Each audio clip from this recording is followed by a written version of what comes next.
many of us in our culture, because we're so encouraged to be productive and compete and achieve, self-care isn't always valued, and so we end up having illness, chronic illness or temporary illness. And so we wanted to spend some time just really diving deep into one aspect of personal health and well-being.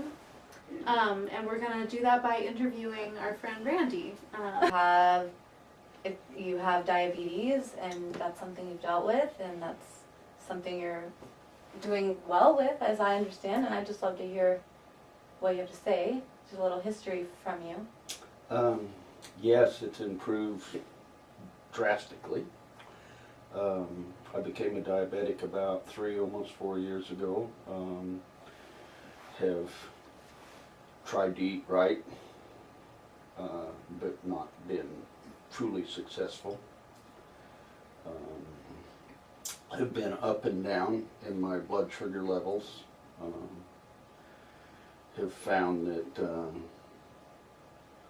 stress makes my blood sugar go up. Being sick makes my blood sugar go up. Of course, whenever I don't stay good and dabble in sweets or carbohydrates, it increases it.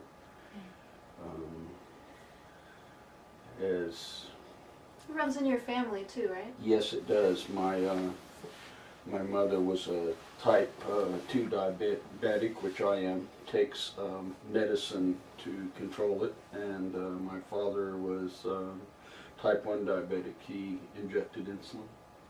So I'm just going to give a little explanation, recap real quick to people, and just so we're all on the same page, that with diabetes, with type 2 diabetes like you have, your pancreas isn't able to keep up with secreting enough insulin. The insulin in the body is what helps the sugar from the food you eat turns into sugar, and then the insulin helps absorb that sugar so that it goes into the cells, right?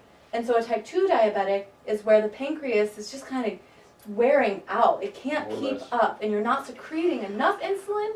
You're secreting a little, but not enough to keep up with all the sugar and to keep absorbing it. Thank you. That's a great, helpful. I had no idea. So that's what we're talking about, and that's important to understand, because this is a pancreas here, somewhere in here. It's somewhere in here. It's over here, somewhere. But it's in there, and it secretes insulin, and it secretes a lot of other hormones and things like that get things running in the body, like absorbing the sugar into the cells. So what happens is all of us, non-diabetic, diabetic, eat a meal and our blood sugar rises a little bit. Even if we eat, it doesn't have to be white sugar, but carbohydrates turn to sugar once you eat them. And then you need to absorb that sugar. And so type 1 diabetic, just so that we're all clear, is someone whose pancreas is incapable of really secreting insulin, is what I understand, and they have to inject it into themselves. But you can go from being a type 2 diabetic to just being insulin resistant, which is pre-diabetic, right, to reversing it completely. And I personally know people who have done that. And I know people who have been on all kinds of medication and come off of that medication. And that's something to be really cautious about when you do that, because these medications are serious. We're going to talk about that in a second. Yeah. But it's totally possible to also go back the other way. And the reason this particular disease is so rampant in this culture, and so I want to talk about it in that way of how it's connected to this culture. Big issue. Because, so what I want to talk about with you is looking at how we're talking about sugar being absorbed into the cells, so that it's not just floating and then, creating problems. Like this kid running around knocking stuff over, right? So we want to absorb it, go into the cell. So there's different ways that the pancreas secretes insulin, and that pulls it into the cell. And then there's other ways, for example, exercise is something we talked about. If you do exercise, your muscles are requiring that sugar. So that's another way to get some of that sugar out of the bloodstream. And then there's other factors, and these are the things I want to talk to you about. So there's our lifestyle in general, because you have the genetic predisposition towards that. But it's my belief that all your ancestors, who may also, some of your ancestors say pre this culture, might have had that genetic predisposition. I'm hypothesizing here, right? But their lifestyle would have been quite different in terms of activity levels, dietary, stress levels. Those are the We're three. talking 40,000 years Yeah, ago. we're talking 40,000 Oh. years ago. But that's, our evolution has happened over a long time. So I'm thinking now this culture, we're eating different, we're eating sugar, we're eating processed foods, we're sedentary, we're stressed out. I would suggest that we're not in our proper habitat. But anyway. Meaning the conditions that we were evolved to be in. Yeah, like more physical activity and more healthy foods and more happiness and less fear, for example. So the things I want to ask you is, how are you affected by lifestyle, meaning your emotional stress, your diet, and your exercise levels? So let's just do one at a time, whichever one you want to talk about first. Yeah, stress is a huge factor. I mean, I've gone through several things since I've been diabetic that have raised my stress levels in both personal, the emotional part, and even the physical part. And my blood sugar level has just gone through the roof at times. The biggest thing that probably, I don't know if you'd call it the stress, but I guess you would, but from having sickness, and it can be a cold or upset stomach or whatever, that causes my blood sugar to raise as well. Interesting. The best thing, which, as we found out here, and like I said, I've not been very good at it, is the exercise. I can't say that's the best thing. That's a combination. It's one really good thing. It's one really good thing, it is, because the combination of that, the combination of really eating right and watching the carbs, because this was one of the first things, I love beer.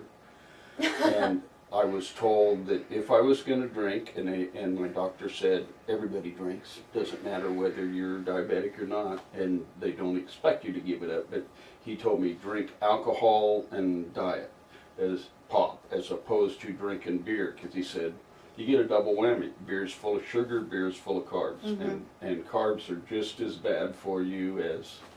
The medication, and then you were you were maintaining with all the medication for a while, and then you came here. Yeah, I've been up and down, because this has been, like I said, I've been a diabetic for coming close to 4 years now, and then coming here with you guys, and both of you helping me to eat right and investing in me, helped me invest in myself. To where when I'm out away from here and I'm thinking I'm hungry, and instead of actually stopping and getting something that I shouldn't eat, a cookie or a granola bar or whatever the case, because it does have a little bit of sugar in it. Like I said, I'm not doing that. I'm passing it up. To what we just talked about, I don't know if you heard any of it because you weren't on set yet. That's an example of what we were just talking about. We were just talking about, how many of our ancestors formed cultures in which they encouraged cooperation, and they did that by teaching their people to value their own self-care, because when you're feeling good, you can give to others, and when others give to you, you feel good enough to take care of yourself. And so that's been a beautiful example of that, of trying to create something like that within the society that we live in. Well, that's just it. It doesn't really exist out there. Right, and it's really tough for you, especially because you want to work hard and make, and you're finding that the conditions inside you are preventing you from, say, making cuts that are the right length for your job, and that's compromising your ability to work. And there's not a lot of bosses out there that will say, hey, it seems like your blood sugar's low, why don't you eat an orange? Yeah. They're too busy, they're too stressed, you know, and they can get somebody else to do the job more often than not. And so talk about a little more, because you know, we're talking about supporting people.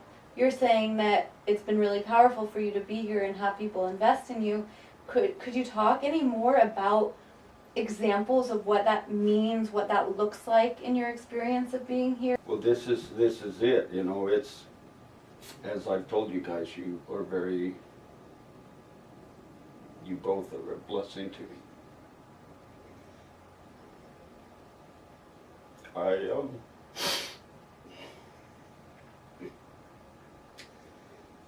You know, just a simple fact, I've known Trace for 2-3 years, but then again, I didn't really know her.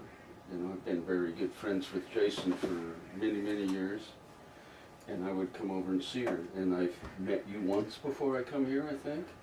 You know, and for me to show up here in a matter of days,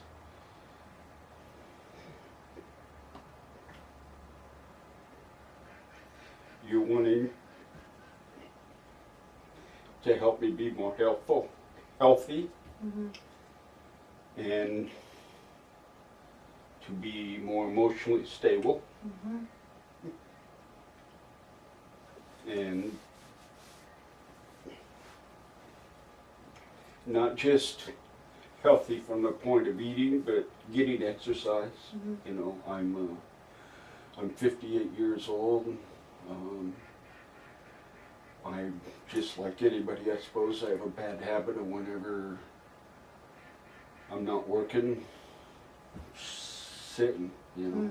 You know, I don't get out and do something for myself, and it's hard to do it by yourself, for yourself.